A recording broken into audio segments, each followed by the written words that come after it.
The Trump administration's trade negotiators left Beijing on Friday with no sign of a deal to level the playing field.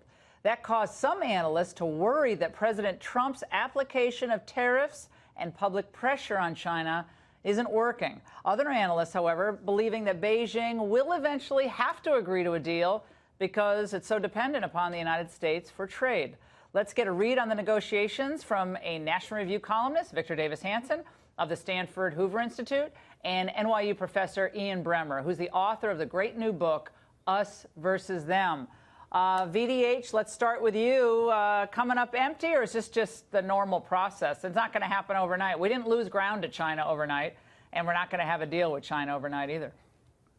Yeah, I think it's part of art of the deal, negotiating style of Trump. And then Trump, when he came into office, I think everybody realized there was an asymmetry with China, whether it was patent infringement or copyright or technology appropriation from American companies and dumping and cyber warfare, et cetera, and that theory that if we were to give these concessions to China in the early 80s, we would bring them into the family of nations, and then their affluence and their economic boom would make them democratize, and they would be a sort of a helpful player in the world scene. That's been revealed to be flawed.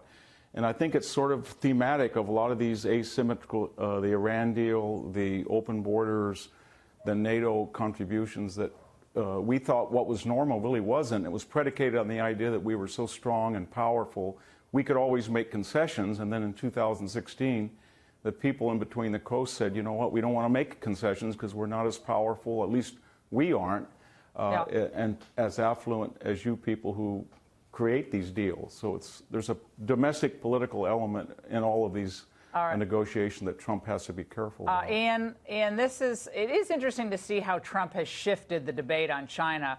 I was going back and just Googling, like, Trump was right on China. Like, Financial Times, I'm paraphrasing, but Financial Times, Marco Rubio's way over on, probably to the right of Trump on China.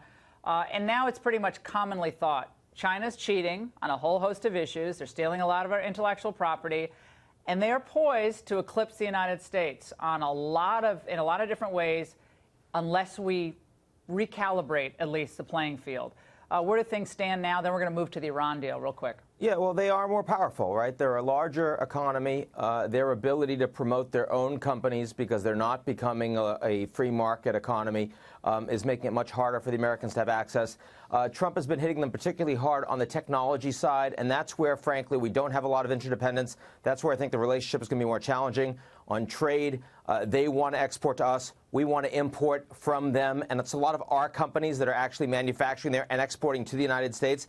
I don't think the headline is going to lead to a trade war. I think both sides will actually end up negotiating.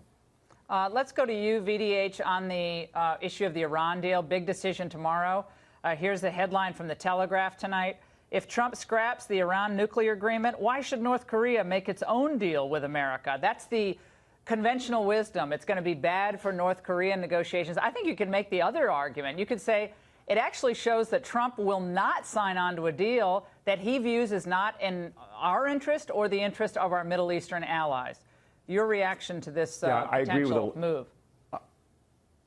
I agree with the latter interpretation that North Korea will get a message that if it's not symmetrical, it's not going to stand the test of time. But more importantly, we shouldn't even be here, because that should have been a treaty, and Obama did not have the votes in the Congress, the Senate, and so he went around them. And the sad thing about it, they were bleeding about 125 to 150 billion a year from those really tough sanctions. I give Obama's administration credit for finally ratcheting it up. Over the life of this first 10 and then the additional 5 years, they're going to have about $500 billion to $700 billion that they otherwise wouldn't have had. And we can see where that's going. It's going to destroy Syria. It's going to shoot missiles into Saudi Arabia. It's going for Hezbollah. And it's going to, it wasn't more than 6 months after this treaty, and they were shooting a missile at the USS Truman.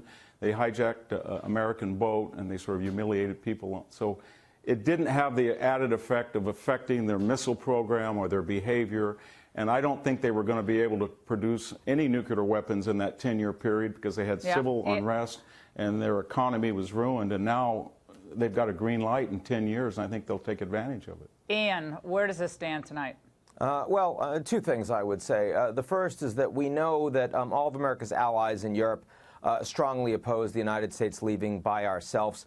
The French and the German leaders were here asking Trump to give them some time so that they could try to come up with what would be a tougher deal against the Iranians. If I was advising Trump right now, I'd say, you know what, May 12th is your deadline. Say that you listen to the allies, give them 2 more months, and then if it turns out they don't come up with anything else, you say it's their fault. You listen to the allies, you have the ability to blame them. If they give you something better, then you're a hero, and you've also got better credibility in Iran. Also, one other point, Trump never brings up the fact that the one thing the Americans care about, not the Middle East, but they want oil prices down, and this deal is actually keeping them down. If he rips it up, prices going back up. That hurts the Americans. Fascinating. Guys, we'll be watching tomorrow. Thanks so much.